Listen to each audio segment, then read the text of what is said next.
What's going on, everybody? Jake from Tech Kitchen back again. Another YouTube video here over something that I get asked very frequently. So first off, I want to wish everybody a happy holidays, Merry Christmas. Maybe it's not even that time of year by the time you see this video, but hopefully life is treating you good. So, you know, I always get asked, what kind of TV should I buy? Do I really need to get a 4K TV? I have friends looking to buy a PS4 Pro or an Xbox One S, and they want to make sure the TV they buy can take full advantage of the technology.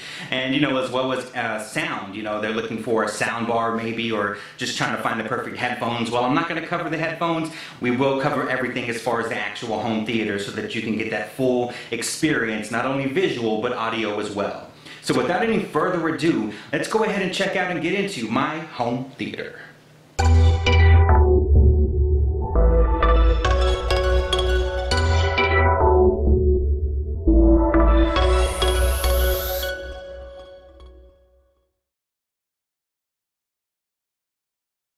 So the first thing we're going to cover is the TV, because of course that's what everything revolves around, right? So what I have is the Samsung JS8500 TV. It's a 4K HDR 3D 65-inch TV. And for my needs, this was exactly what I was looking for. It was the highest class flat screen, which what I mean is not curved TV that there was at the time when I bought this. So I personally just don't buy into the curved screen. I mean, I think that if that's something you want, that's great. Get it. There should be nothing holding you back from it. I just personally, I guess maybe I'm a little old school and I prefer to still have a flat screen. So let me warn you now, this sucker, 65 inches. I had a 55-inch before this. No problem mounting that one up on the wall. This one here, I needed my teenage son's help. It's a beast. I think it's like 90 pounds. So definitely is a heavyweight. So what you want to look for in a TV is, yes, all new TVs are pretty much 4K. So 4K is the standard, but you also want to make sure that it is HDR, which means high dynamic range. If you see the 4K symbol, that's fine. If you see the HDR symbol, you know you're good. So make sure it has that. All new TVs also have something called HDCP 2.2, which we'll talk about that when we go over my audio receiver. Just make sure that if you're buying a TV used, that it has both HDR and HDCP 2.2. Those are both very important and something you want to make sure you have. So along with the TV, let me look in the back here. I have it mounted, and as you can see by the mount, you know, it's pretty sturdy because, like I said, this is like a 90-pound TV. As you can see hanging to, I actually have some LED lights that I actually just bought. I didn't really get too fancy with putting them up. I just have them hanging by the mount there. It creates the effect that you're seeing here that gives it that kind of purple lighting effect. I can also change it to any color I want, so that is nice. But the mount, make sure that if you buy a mount that it can support your size TV, of course, but very key, make sure that you mount it in a stud. While that may be common sense for most, if you're new at this, you know, you might just go around just nailing it up right in the wall where you want it centered.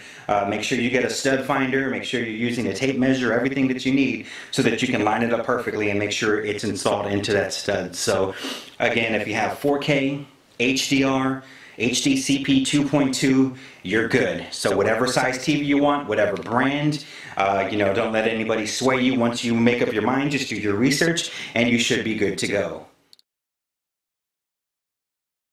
So here is my receiver, the Denon AVR S910W. When it comes to brand, you know, brands like Denon, Yamaha, Sony, Pioneer, to me it really is just a matter of taste. I think they're all going to get the job done, but there's some certain things that you want to look for in a receiver if you're looking to set up a specific thing like Dolby Atmos. So obviously, as you can see on the label there, the very top left one, it does say Dolby Atmos and DTS:X. Those are both similar technologies which basically let you either place speakers so that they're facing upward toward the ceiling, so it bounces the sound waves back down from the ceiling, so it creates like a dome type of effect, right? Or if you have a house, I live in an apartment so I can't do this, but if you live in a house, you can actually install speakers in the ceiling so that the sound is coming directly above you.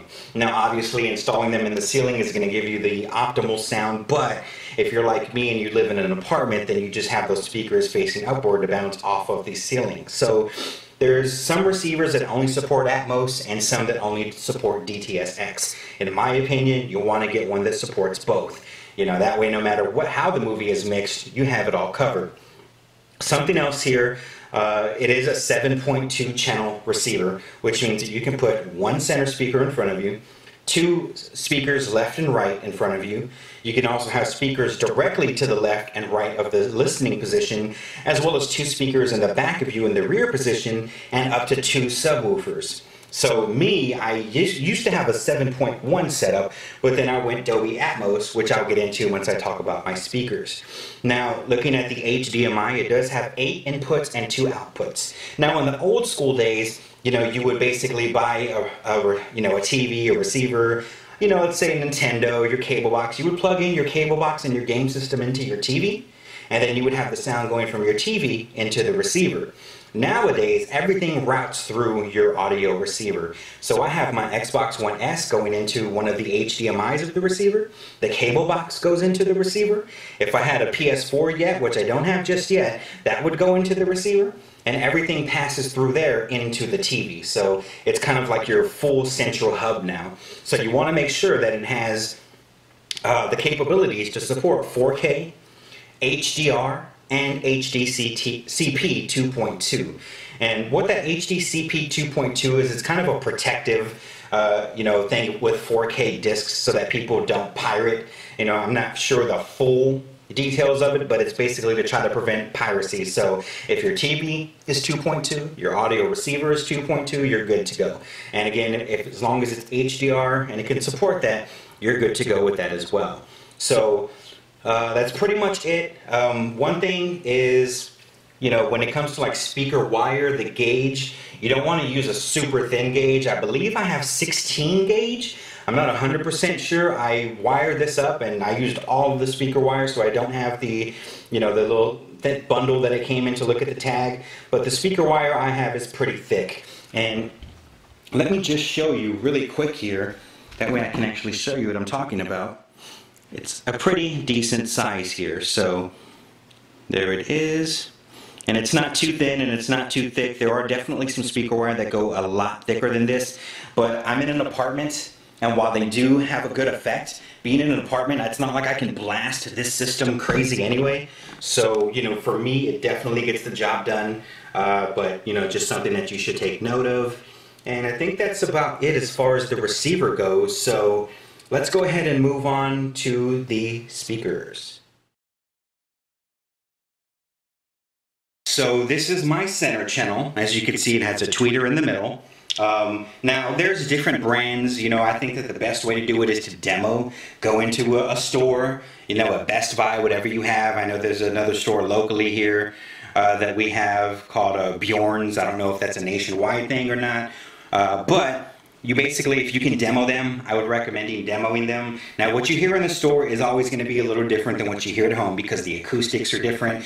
I mean, you know, your floor plan, it's not just a wide open space like the store, but you can still kind of get a general idea of which sound you like the most. So originally, I had bought some Pioneers that sounded pretty decent in the store. I got them home, and they were good, but it just didn't sell me. So it just so happened that Amazon had a sale on these Polk speakers, which is my entire speaker setup. They're all Polks. You want to have the same brand for all your speakers because different speaker sets can have different sounds. So all of my speakers are the TSX series from Polk, and I got them all at the same time. There was a 50% off sale, so I definitely got a great deal on those. So you want to have your channel speaker. As you can see, I have it on some foam pads there just to prevent any vibrations of my entertainment center.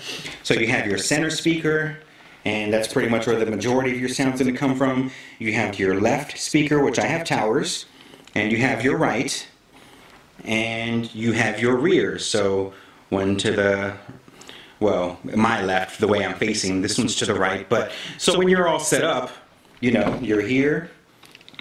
You basically have your center speaker right in front of you, left channel, right channel, and directly for me and back and to the sides is the rear speakers. Now you might have taken notice of these speakers that I have here, right?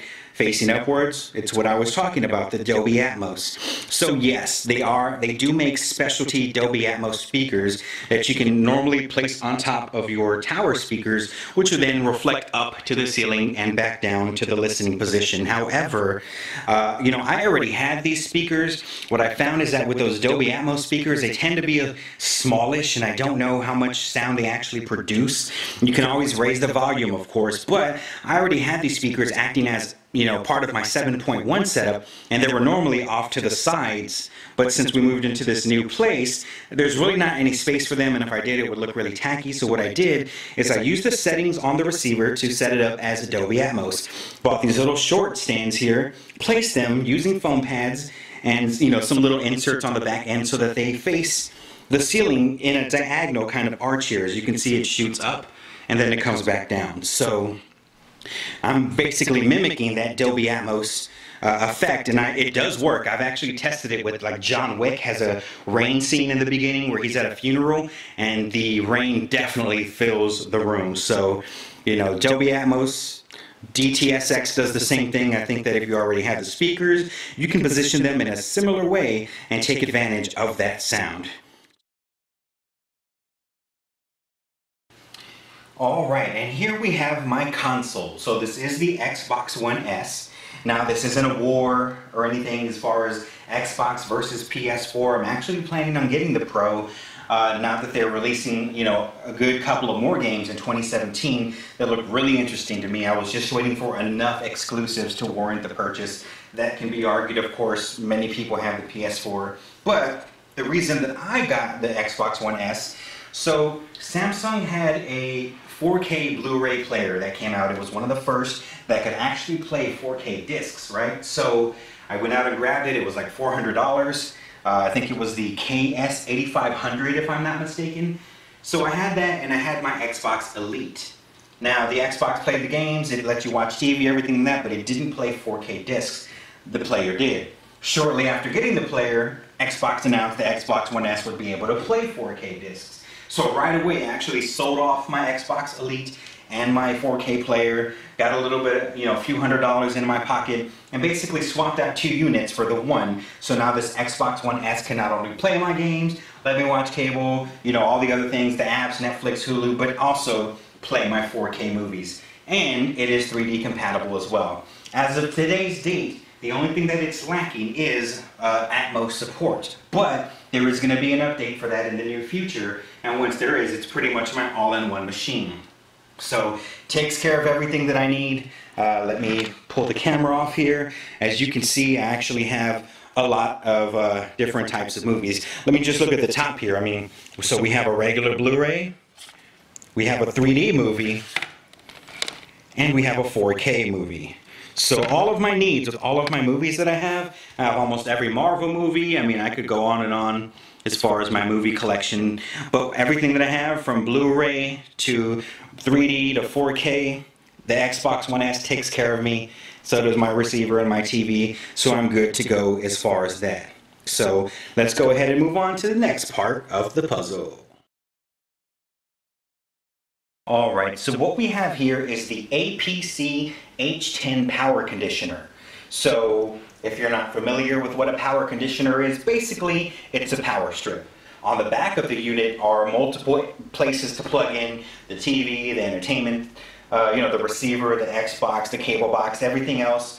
If it needs a power source, I'll run it through here. So basically it's all neat. This thing basically filters the sound, and this is very useful in like studio recording applications, but it basically cleans up any kind of hums or sounds or interference that might come from the electronics, from the actual building itself. So it's also a surge protector, so in the case of a lightning storm, maybe a power outage. I actually had the power the other day flicker on and off about 5 or 6 times in a row. Everything shut off, on, off, and something like that can damage your electronics. So luckily I have this. It's got all the little light indicators here, which you can see they're lit blue. It'll light up yellow or red if there's something wrong or something needs to be checked. So as you can see here, there is this line trim light lit on right now, which randomly comes on. It's just to let me know there may be an issue. Typically a reset would take care of it. But I think that if you're going to have a setup, you want to have something like this to take care of all of this money that you just spent, right? And another big key thing here is this helps you save money on your electric bill. This little button right here, at the end of the night, it's time to go to sleep. I turn off my electronics and I hit that switch and it shuts off power to all of my other units, the TV, the receiver, the Xbox, because as you know, even if you turn something on, it's still draining power, from the wall, from the plug. So by flipping that switch, it completely shuts off that bridge there and nothing drains power throughout the night while you're not using these products. So definitely, I recommend that. It helps save money on your electricity and protect your equipment. So with that, let's go ahead and move on to the final piece of the puzzle. Alright, and I said final, but I'm actually going to touch on just a few more things. So this is my entertainment center. The entertainment center is great. It houses everything. As you can see from before, the TV is mounted on the wall, so I don't have to worry about taking up all that space. Now, I will admit that when I ordered this off of Amazon, I thought that the dimensions were going to be a little bit wider so that I would be able to fit the receiver and the power conditioner into the bottom parts of the unit where you see the controllers are and my 3D glasses on the other side. It didn't, so I just put them on top. It works, it's fine, I'm already used to it, so it's good. And of course you can adjust the little shelves on the side to go up or down. It takes care of all of my needs. I mean, I don't have any complaints. It does have this simulated fireplace here. Great thing about that is it has a separate switch which actually does produce heat, so it's a heater, and it's been a little cold around here lately, so I can flip that switch on and off whenever it gets a little too chilly if I don't want to put on my heater. So other than that, one other thing I wanted to touch on here, as you can see, I have acoustic panels on the walls. My floor plan here, as you can see, it's floor. With floor, you get a lot of echo. It's wide open, goes directly into the kitchen, the dining area. I mean, it's not really, there's nothing here to really help with absorption or controlling the acoustics. So what I did is, I did have a coffee table, which actually right here, again, Merry Christmas, I actually have our Christmas tree on the coffee table so that you can see the tree from outside. But what I did is I removed it from the equation, so just having this rug here actually helps a lot with controlling the acoustics. The sound waves come up, they bounce on the ground or they bounce on the ceiling, so having this rug here helps to eliminate some of that. These are actually sound absorbing curtains that I have here, so those help with that as well. But I did put up a lot of GIK acoustic panels. Really, technically, I should have some mounted in the corner here working as bass traps. The reason I didn't do that was because this was kind of something I had to work out with the wife, She wanted to decorate the walls, she wanted to have it look nice in here, and so I had to come to an agreement that if I'm going to put these up, I'm at least going to make it look nice. So, there was just no way to put those in the corner and have it look, I guess, symmetric in the room. But anything helps, and these are high quality panels, so they definitely help. Filters off a lot of the absorption. I could probably put some more up there, but this is what I have as of right now. So that is it as far as the acoustics go. And let's see here. One other thing I see we can touch on, so let's move on to that. Alright, so last thing here, this is my subwoofer. It is not a Polk, it is the BIC America F12, and it is a monster, let me tell you. Let me see if I can just kind of get my hand here to show you. This sucker is a beast. It weighs a lot, but it definitely does the job. Excuse all the wiring back here. I moved my couch a little bit to the side so that you could see it. Typically you don't see the back here, so I haven't really bothered to clean up the wires. But having that sub there in the corner, it creates a lot of bass, so much that I can't even take advantage of the full power of it because I live in an apartment and I have neighbors below and above me. So just wanted to touch on that. You might want to check out that. I'll put the link to all these products into the description box so that you can check all of these out.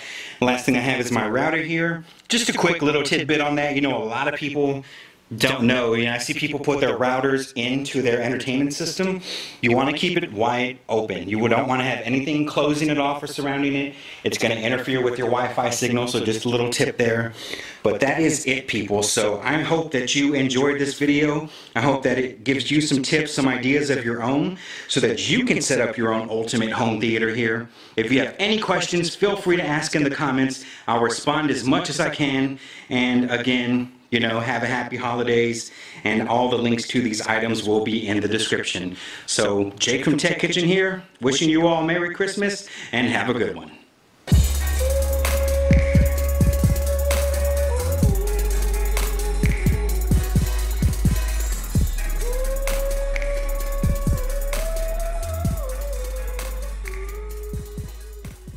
What's going on, everybody? Jake from Tech Kitchen back again. Another YouTube video here over something that I get asked very frequently. So first off, I want to wish everybody a happy holidays, Merry Christmas. Maybe it's not even that time of year by the time you see this video, but hopefully life is treating you good. So, you know, I always get asked, what kind of TV should I buy? Do I really need to get a 4K TV? I have friends looking to buy a PS4 Pro or an Xbox One S, and they want to make sure the TV they buy can take full advantage of the technology. And, you know, as well as sound, you know, they're looking for a sound bar maybe, or just trying to find the perfect headphones. Well, I'm not going to cover the headphones. We will cover everything as far as the actual home theater so that you can get that full experience, not only visual, but audio as well. So without any further ado, let's go ahead and check out and get into my home theater.